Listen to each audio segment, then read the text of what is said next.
नाज़िर बिन कासिम में बल्दियाती निज़ाम जो मुद्दो अगस्त में पूरो थी रहियो आहे। यूनियन काउंसिल जे चेयरमैन अब्दुल सत्तार जोखियो तरफ़ां यूसी अरिड़हं में तरक़ियाती कमनि बाबति मेहरान टीवी जे रिपोर्टर रबनवाज़ मस्तोई सां ख़ुसूसी ॻाल्हि ॿोल्हि कई वई आहे। अचो तव्हांखे ॾेखारियूं। मौजूद आहियूं बिन कासिम यूनियन काउंसिल अरिड़हं चंडपारो में। असां बल्दियाती निज़ाम जो मुद्दो अगस्त में पूरो थियणो आहे। इन जे करे असांजे यूनियन काउंसिल जो चेयरमैन आहे अब्दुल सत्तार जोखियो, उन सां ख़ुसूसी ॻाल्हि ॿोल्हि कंदासीं त हुन पंहिंजे जेको आहे सो यूनियन काउंसिल में केतिरा तरक़ियाती कम कराया आहिनि। 56 ॻोठनि ते मुश्तमिल आहे और मौजूदा मरदमशुमारी मुताबिक़ इहा हिकु हिन वक़्तु 30,000 जे लॻभॻि जेकी आहे मरदमशुमारी में ते मौजूदु आहे। असां हिते यूनियन काउंसिल चंडपारो जॾहिं असां हलफ़ खयो ऐं उन वक़्तु हिते छो त वॾी यूनियन काउंसिल आहे, 56 ॻोठनि मुख़्तलिफ़ ॻोठनि ऐं हिन में ख़ुसूसन घग्गर सिटी अचे थी जेको हिकु शहर जी सूरत हाल आहे। हिते ॻोठ न आहे बल्कि शहर थी चुको आहे। तो हिते इंफ्रास्ट्रक्चर जी बिल्कुलु न हुजण जे बराबरि हुयो, जंहिंमें सीवरेज जो ख़ासि करे ऐं पाणी जो असांजी तरजीही ॿ मामला हुया।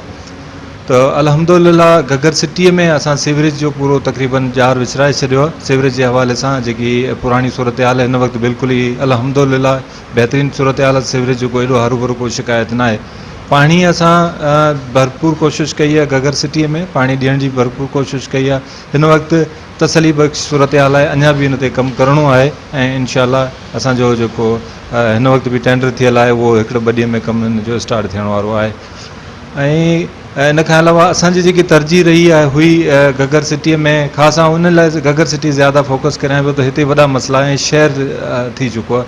त हिते हिकिड़ो बिजलीअ जो यानी कि कुंडनि जो सिस्टम हो, बिजली लाइट हिते कोन हुई, PMTs कोन हुयूं। अल्हम्दुलिल्लाह हिन वक़्तु घग्गर सिटी ऑलमोस्ट असां इहो सिस्टम करे छॾियो आहे। केबल लॻी चुकी आहे, तक़रीबन 10 नयूं PMTयूं लॻी चुकियूं आहिनि। हिन वक़्तु बहितर सूरत हाल आहे इन में बि। इन खां अलावा ॿिया ॻोठ जेके आहिनि यूनियन काउंसिल चंडपारे जा, उन में बि असां पाणीअ खे फोकस रखियो आहे ऐं सीवरेज जो फोकस रखियो आहे ऐं उते बि लाइट जे हवाले सां असां पंहिंजी महिनत कई आहे ऐं अहिड़ी तरीक़े सां असां भरपूर कोशिशि कई आहे।